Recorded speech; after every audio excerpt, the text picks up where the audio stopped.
નમસ્તે વિદ્યાર્થી મિત્રો, આજે વાત કરવી છે ધોરણ 9 અને વિષય વિજ્ઞાનના સંપૂર્ણ પ્રથમ પરીક્ષાના 50 ગુણના 100% મિત્રો સાચું પેપર સોલ્યુશન મેળવીશું।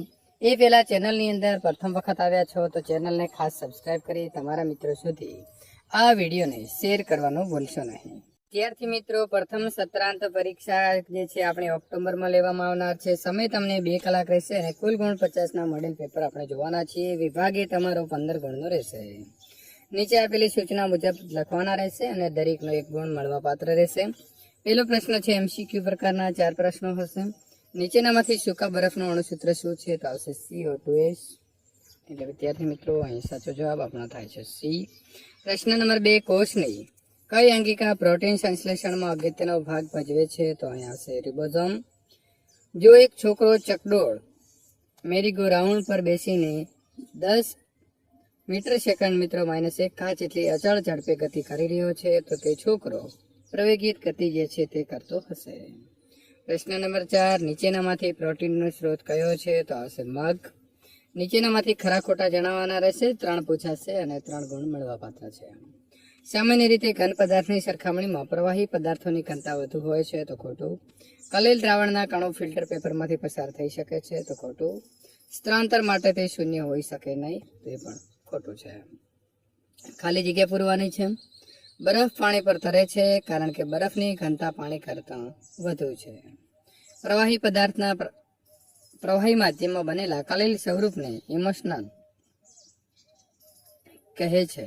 પ્રશ્ન નંબર 10, પદાર્થ ઉપર લાગતા બાહ્ય બળનું મૂલ્ય તો દળ અને પ્રવેગ ના ગણનકળ જેટલું હોય છે। એક વાક્યની અંદર જવાબ આપો। 4 ગુણના 4 પ્રશ્નો પૂછાશે।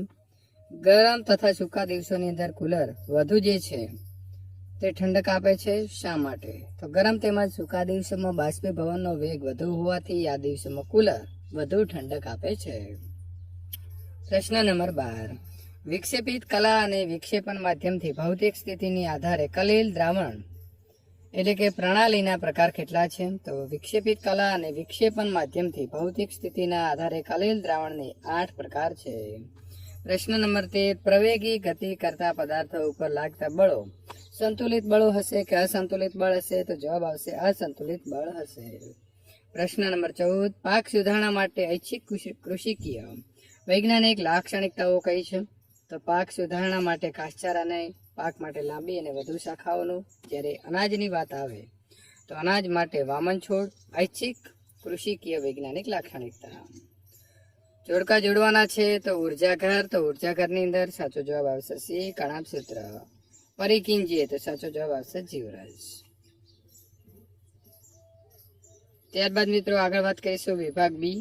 નીચે આપેલા જે પ્રશ્નો છે આ પ્રશ્નોના તમારે 40 થી 50 શબ્દોની અંદર જવાબ આપવાના છે અને કોઈ પણ 6 લખવાના રહેશે। એટલે કે દરેક પ્રશ્ન પાછળ તમને 2 ગુણ મળવા પાત્ર છે।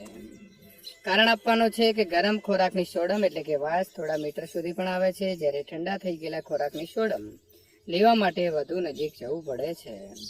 તો ગરમ ખોરાકની સોડમ વાસ થોડા મીટર સુધી આવે છે કારણ કે તાપમાન વધતા કણોની ગતિ ઉર્જા વધે છે, આથી તે હવામાં ભળી ઝડપથી પ્રસરે છે, જ્યારે ઠંડા થઈ ગયેલા ખોરાકની સોડમ એટલે કે વાસ લેવા માટે વધુ નજીક જવું પડે છે, કારણ કે અહીં કણોની ગતિજ ઉર્જા ઓછી હોવાથી તેનું પ્રસરણ પણ ધીમું છે। દ્રવ્ય અવસ્થા ઉપર દબાણ કરતા ફેરફારોની અસર લખવાની છે।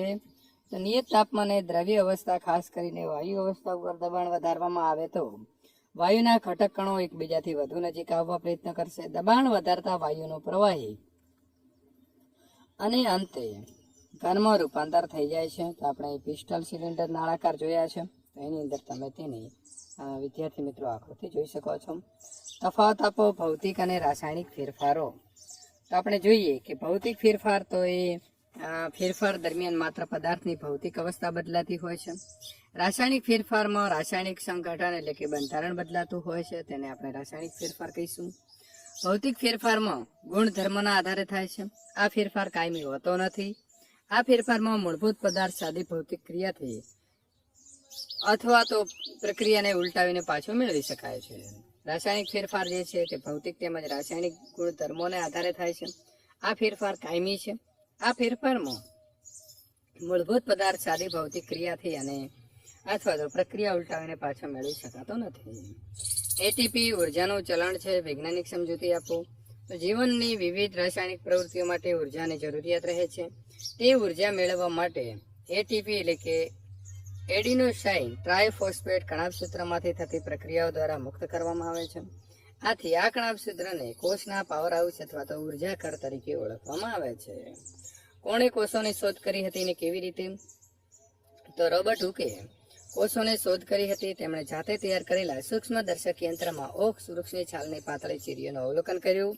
તેમણે અવલોકનમાં મધપુડાના ખાના જેવી રચનાઓ જોઈ. હું આ ખાનાઓને કોષો તરીકે ઓળખાવ્યા.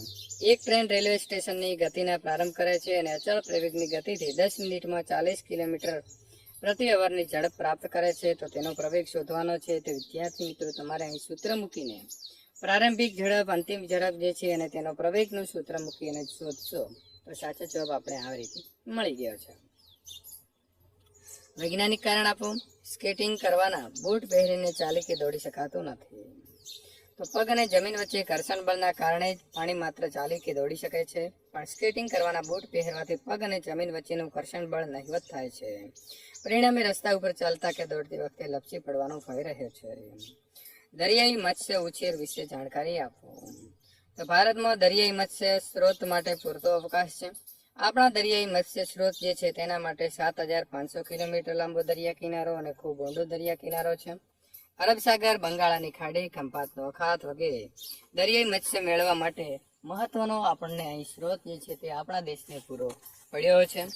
ગુજરાતના સૌરાષ્ટ્ર અને કચ્છના દરિયા કિનારે બોમ્બડક અને પોમટ મોટા જથ્થામાં મળી આવે છે. તો મિત્રો દરિયાઈ મત્સ્ય પકડવાની પદ્ધતિઓ તો પરંપરાગત છે તથા આધુનિક છે.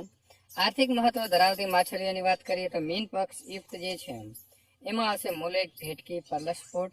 કવચીય પ્રાણીઓની વાત કરીએ તો ઝીંગા, મુસલ, આઈસ્ટર જેને મોતીચીપ પણ કહીએ છીએ. અહીં તમે તેની આકૃતિ પણ જોઈ શકો છો.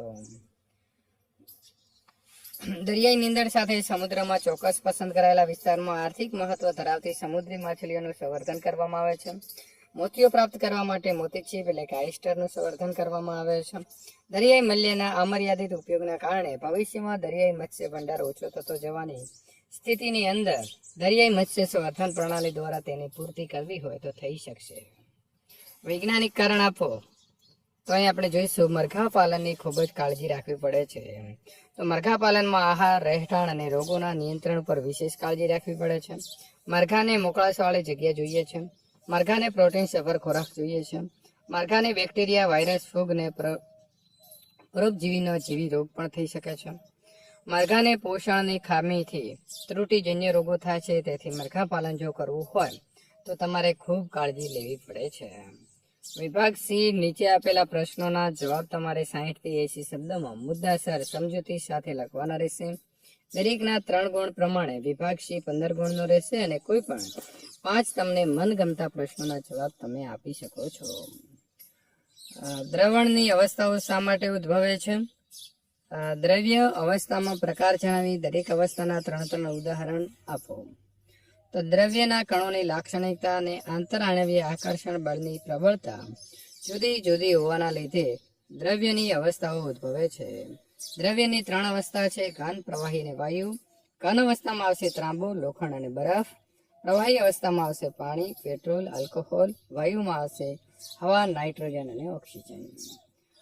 W, X, Y અને Z એમ 4 પદાર્થો છે. તે પૈકી પદાર્થ W એ ઘેરા જાંબલી રંગના પરમાણુ ઉદ્ધવપાતન પામતો ઘન પદાર્થ છે. તેનું આલ્કોહોલમાં બનાવેલું દ્રાવણ જીવાણુનાશી એટલે કે એન્ટિસેપ્ટિક તરીકે વપરાય છે. પદાર્થ એક છે એવો ઘન પદાર્થ છે કે જે દરિયાના પાણીમાંથી મેળવવામાં આવે છે તથા પાણીમાં સરળતાથી દ્રાવ્ય થાય છે.